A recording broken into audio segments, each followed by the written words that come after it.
Eu quero trazer agora a Paola Mello, analista da GTI.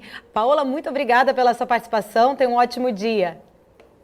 Bom dia, Paula. Um prazer estar aqui com você de novo. Prazer é todo nosso. Ô, Paola, qual que é a sua expectativa? Eu queria falar um pouquinho sobre tem Black Friday esse ano, já chegando ali. Eu queria que você falasse qual que é a sua expectativa. A Via Varejo já disse que vai antecipar um pouquinho a Black Friday para evitar aglomerações, até por conta da pandemia. Você acha que isso, de certa forma, pode impulsionar o resultado? É claro que nós estamos num período delicado, né? Todos os protocolos sanitários precisam ser seguidos, mas essa questão de antecipar um pouco a Black Friday, ela não é nova, né? Em geral, as empresas tentam disputar esses clientes e atraí-los um pouco antes, e aí tem várias razões para isso. A primeira e mais importante é que o orçamento das pessoas é limitado, né? Então, se eu tenho um determinado valor que eu quero gastar e alguns itens que eu estou de olho, quando eu vejo uma promoção ali que chama minha atenção e que eu percebo o valor por ela, eu compro. Isso quer dizer que eu não vou comprar alguma outra coisa depois. Esse é um dos primeiros fatores. E o segundo é que tudo que recai no online também você acaba tendo uma sobrecarga de acesso nos sites, nos servidores dessas companhias, que acaba sendo um desafio enorme assim, para as equipes de TI lidarem, né? Então, também o quanto mais suave for essa curva ao longo do período, acaba se ajudando as empresas. E um terceiro fator que é mais particular do momento que a gente está vivendo agora é que nós estamos com a economia se deteriorando um pouco, né, nível de desemprego subindo em função de todo esse período aí de quarentena na Covid, e a gente recebeu um volume colossal de recursos, né, do governo através do auxílio emergencial. E setembro, o auxílio foi cortado pela metade, né, de 600 para 300 reais. É muito difícil quantificar o quanto isso ajudou, né, nessa retomada, particularmente aí de vendas no varejo, mas certamente teve um papel muito importante. Então, o quanto antes você conseguir capturar esse excedente de orçamento do consumidor vai ser decisivo para o volume de vendas total no final desse período. Uhum. E a questão da venda contra o Natal? A gente falou agora Black Friday, que vai acontecer em novembro, a gente tem um Natal daqui a 2 meses e meio, mais ou menos. Você acha que essas vendas elas poderão surpreender, porque tem essa flexibilização maior do isolamento em diversos estados do país? Qual que é a visão que vocês estão tendo já para as vendas do varejo para o Natal?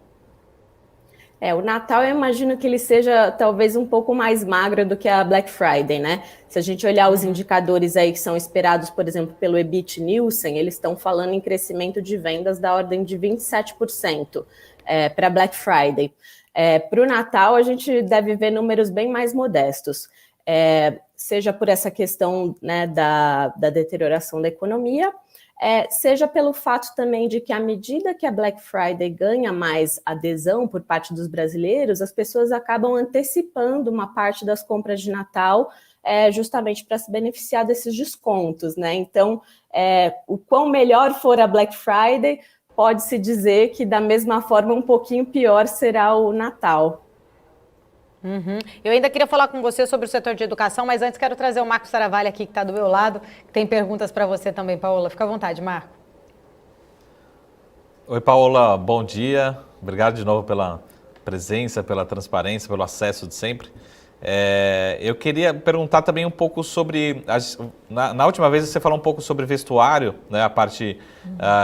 de certa forma, um pouco mais impactada. E a gente tem visto aí alguns analistas falando, de certa forma, uma tendência de recuperação também no segmento. A gente sempre lembra de varejo, lembra de, né, linha branca, linha marrom, a famosa geladeira, fogão, mas a gente acaba esquecendo um pouco do vestuário, que realmente teve a sua dinâmica própria, né? Como é que você tem visto? Tem muita gente falando um pouco de C&A, alguns destaques, a gente viu aqui a transação no segmento específico aqui da Arezzo, enfim. Como é que você tem visto um pouco dessas empresas, a gente pode dizer assim, um pouco mais fora do radar, um pouco menos comentada, principalmente no segmento vestuário, não só têxtil, mas todos os segmentos listados em bolsa. Você acha que também pode ter uma boa sinalização, um pior já passou, podemos ver um crescimento mais consistente, ou é um setor que tem a sua dinâmica, né? Lembrando que talvez o consumidor compra primeiro a televisão, a geladeira, depois vai partir para um outro segmento. Como é que a gente pode ver também a temporada de balanço no final do ano nesse segmento de vestuário? A gente já está vendo uma recuperação boa na parte de vestuário, né? E aí, quando a gente olha os números agregados, a recuperação não é tão significativa, mas quando a gente olha para esse universo das listadas, então vamos falar das lojas de departamento, por exemplo, Renner, Guararapes, C&A, como você mesmo mencionou, ou até aquelas mais nichadas, por exemplo, o Grupo Soma, que acabou de listar, uma Restock. E aí a gente vê que essas empresas grandes, elas estão ganhando muito share em relação ao varejo mais independente, né? Ou as cadeias menores. Agora, nesses últimos 7 meses, teve um volume de fechamento enorme de comércio varejista. E algumas não fecharam, mas estão em situação financeira bastante delicada. E aí essas empresas acabam entrando num ciclo um pouco vicioso, porque elas não vendem, elas não giram o estoque, a loja vai ficando um pouco defasada, e aí você já passa a não vender tão bem, porque não está mais tão atrativa para o consumidor. As grandes, por outro lado, elas estão na pegada justamente contrária. Elas estão leves, com estoque novo, elas têm um dinamismo muito grande para conseguir ajustar ali um ticket médio, para oferecer um produto que seja mais atrativo. Elas conseguem oferecer também o produto financeiro, né, com condições de parcelamento ali em cartões private label. Então, essas empresas estão se recuperando muito bem.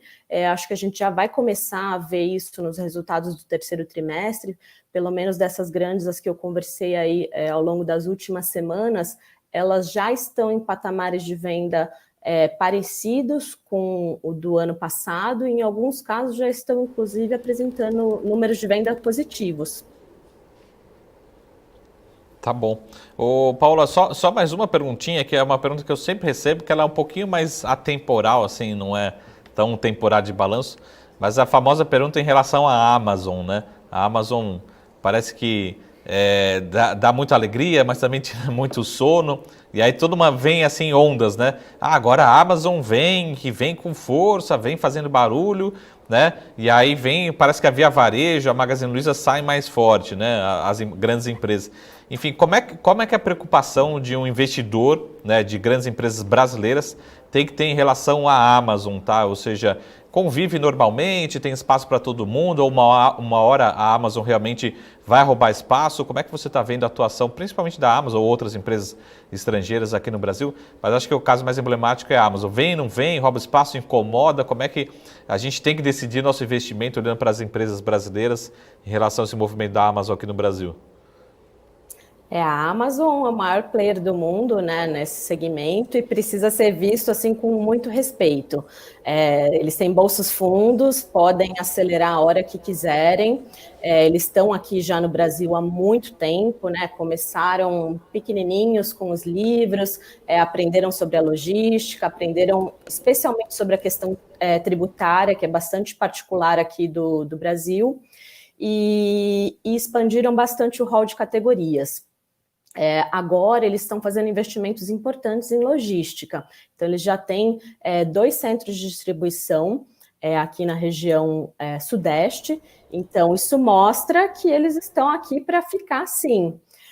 Ainda está assim, bastante elitizado, né? Eu diria que o brasileiro médio talvez não tenha um recall de marca tão forte com uma Amazon como ele tem com uma Magazine Luiza, uma Via Varejo, mas gradativamente ela está ganhando bastante espaço, então eu tomaria bastante cuidado. E para esse ano especificamente, eles estão fazendo uma série de eventos também tentando antecipar, né? Eles fizeram, agora estão trabalhando o Prime Day, que é um evento específico para clientes que têm aquela assinatura deles, que assim como a Via Varejo está trabalhando alguma forma, né, de antecipar essas vendas aí da Black Friday, é algo na mesma linha. Ô Paola, qual que é a sua opinião sobre os resultados que ainda serão divulgados do setor de educação? Como que você enxerga a recuperação desse setor?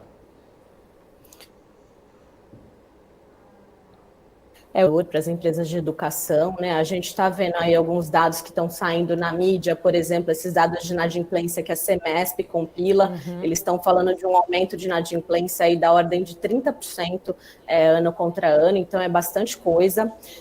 Então a gente deve ver números ainda pesados pela parte de descontos que às vezes as faculdades acabam oferecendo para segurar esses alunos, né, nos cursos. Fatalmente está havendo algum nível de evasão pela característica dos alunos que a gente tem, particularmente nas listadas, que são jovens trabalhadores, eles pagam pelos próprios estudos. Então, agora que muitas pessoas estão tendo perda de renda, o ensino superior às vezes é um sonho que esse jovem acaba adiando. Mas, por outro lado, o que a gente também tem que ter em mente é que esse universo das listadas são empresas que têm balanços mais robustos, né? Então, elas também acabam conseguindo atravessar melhor esses períodos e tendem a ganhar share depois que a poeira baixa, né? Mas então, em resumo, assim, para quantificar um pouco, acho que um resultado ainda bastante difícil. Na margem, eu esperaria um pouquinho melhor do que o segundo TRI, porque boa parte das provisões já foram constituídas, mas ainda bastante desafiador. Agora, um outro setor que eu queria falar com você, Paula, é sobre a sua perspectiva para as empresas de saúde, que nessa pandemia foram muito afetadas. Qual que é a sua leitura para o setor de saúde? O setor de saúde tem vários subsetores, né, que performaram de maneira muito distinta, né? Então, às vezes, o mais contraintuitivo é a parte de hospitais, né, que muita gente imaginava que com o Covid, com os hospitais lotados, que eles deveriam estar rachando de ganhar dinheiro, e na verdade é justamente o contrário, né? Porque esses hospitais eles acabam ganhando dinheiro, extraindo a real margem deles com cirurgias, na maior parte dos casos as eletivas, né? Então, apesar deles estarem cheios, o tratamento do Covid ele é muito barato e ele acaba não gerando tanto resultado para o hospital. Então, o que a gente viu foram até muitas dessas empresas enxugando estrutura, tentando reduzir custos para atravessar esse período mais desafiador. E agora a gente está vendo uma normalização, né? Então, a retomada aí para o final do terceiro, quarto trimestre já é mais positiva. Na parte de medicina diagnóstica, né? Então, são análises por imagem, exames de sangue, laboratoriais. Também houve um período muito difícil, essa parte do isolamento social, porque as pessoas realmente estavam com medo de sair de casa, postergaram check-ups, e então esse é um setor que tem muitos custos fixos, né, para você manter aquela unidade de atendimento operando, e se você não tem pacientes ali indo fazer exames, o nível de receita cai muito, eles foram muito abalados no segundo trimestre. O terceiro, que ainda pega uma parte dessa situação, deve carregar um pouco dessa realidade, mas agora, esses últimos meses, depois da flexibilização, a gente já vê as pessoas voltando para fazer check-ups e diagnósticos que elas não fizeram nesse período, e o final de ano, sazonalmente, ele é pesado, né? Não sei se às vezes aquela ansiedade psicológica que as pessoas querem fechar o ano com tudo em dia, então as pessoas correm para fazer exames, então deve ter um final de ano já bem melhor. E talvez o mais distinto seja a parte de planos de saúde, né, que está com uma dinâmica, pelo menos para as listadas, muito particular, talvez não tanto do micro, né, de olhar a sinistralidade, é um setor que está muito concentrado em um crescimento inorgânico, né, então agora as discussões acabam sendo muito mais em função de fusões, aquisições, do que de fato de como está o dia a dia em si, né? Ô Paulinho, em questão do setor de construção, você acha que o setor pode entregar um bom resultado, mesmo com uma possível alta da Selic no ano que vem? A gente está falando muito da Selic aqui, mantendo ela nesse patamar, mas tem algumas pessoas, alguns economistas que já prevêem uma possível alta no ano que vem. Como que você vê essa situação do setor de construção civil? Olha, Paula, esse é um dos setores assim que mais tem me chamado a atenção. A gente viu aí um volume enorme, né, de IPOs. Isso reflete muito esse cenário de taxa de juros baixas, né, num nível sem precedentes aqui para o nosso país, disponibilidade de crédito, e realmente assim, é um setor que se mostra favorável nesse segmento, né? Então, por que a preocupação? A questão, para mim, está muito mais do lado da qualidade da demanda, né? Então, hoje, boa parte das vendas que a gente está vendo no setor, elas estão sendo destinadas a investidores e não a famílias que vão comprar esses imóveis para morar. E a razão pela qual isso está acontecendo é que a taxa de juros está num patamar muito baixo, aqueles aplicadores que viviam de renda fixa já não conseguem mais nem preservar o seu capital, né? Porque o dinheiro aplicado ali está perdendo, inclusive, para a inflação, e aí ele compra um imóvel na expectativa de que ele preserve seu capital, que eventualmente ele, inclusive, loque esse imóvel e tenha algum yield ali de aluguel. Na teoria, está tudo certo. A questão é que depende quanto tempo esse movimento dura, né, no mercado. Então, nós já vimos situações parecidas com essa no passado, existiu aquela bolha dos flats, né, que todo mundo se lembra. Mais recentemente, aí, depois dos anos 2000, a gente viveu uma bolha das salinhas comerciais.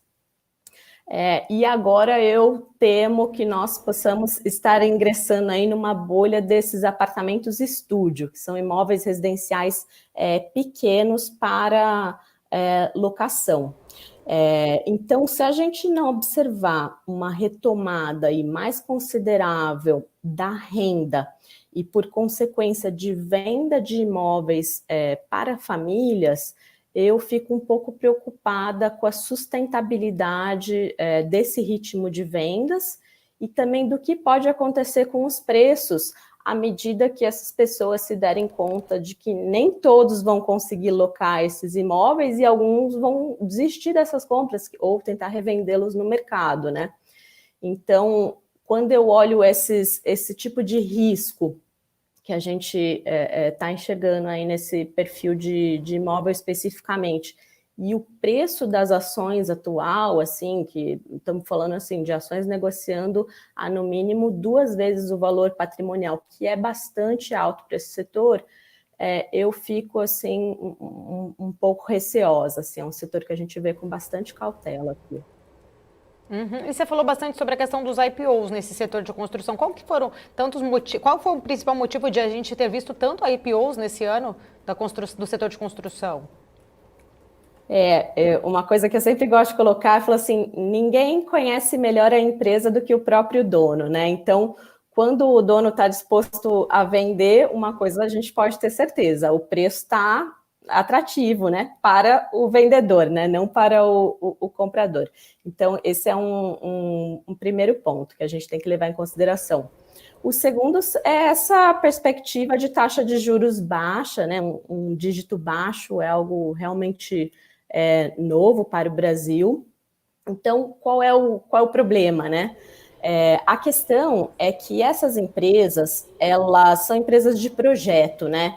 Então, é muito difícil você pagar perpetuidade por um business de projeto, né? Qual é a diferença? Para dar um exemplo, por exemplo, se eu estivesse falando de uma Natura, de uma Coca-Cola, para usar marcas que todos conheçam, e eu comprasse essa empresa, além de eu levar os ativos, eu levo um intangível ali que, se alguém comprar, vai conseguir extrair valor disso e dar sequência a perpetuar esse negócio.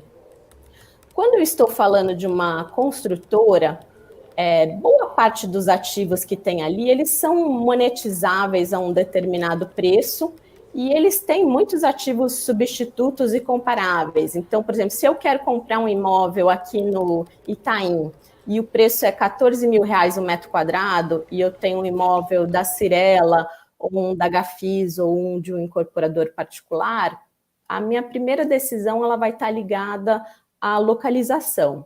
Talvez se eu tiver que desempatar por preços similares, eu vou pegar o da construtora que eu confie mais, ou a arquitetura que mais me agrada, né? mas assim, você não vai pagar 20 mil reais o metro quadrado de uma consultora se todas as demais cobram 14 naquela região, né? Então, chega uma assimetria tão grande de valor, por exemplo, nos patamares atuais, que já não justifica o portfólio de terrenos que essas empresas têm e, inclusive, o que elas ainda vão desenvolver. Então, quando a gente compra uma incorporadora cara, a gente está apostando ou que ela vai ser maior do que ela é hoje, então vai fazer mais lançamentos, ou que ela vai ser mais rentável do que ela é hoje. Então, sei lá, se ela vendia 100 e tirava 10 de lucro, que ela vai vender 100 e tirar 20, né? A questão é que a gente já viu no passado, então no ciclo de IPOs ali de 2005, 2008, que encerrou ali por volta de 2010, é que à medida que essas empresas cresceram, houve uma deseconomia de escala tremenda. Então, apesar de elas terem entregue muito mais projetos, algumas cresceram seu tamanho assim 3, 4 vezes o volume original. Elas deram prejuízo depois por anos a fio, pelo simples fato de que elas não conseguiram controlar custos. Então, essa aposta ou no crescimento ou no aumento de rentabilidade, ela é bastante perigosa, mas é justamente essa expectativa que está ancorando os valuations atuais no setor. Uhum.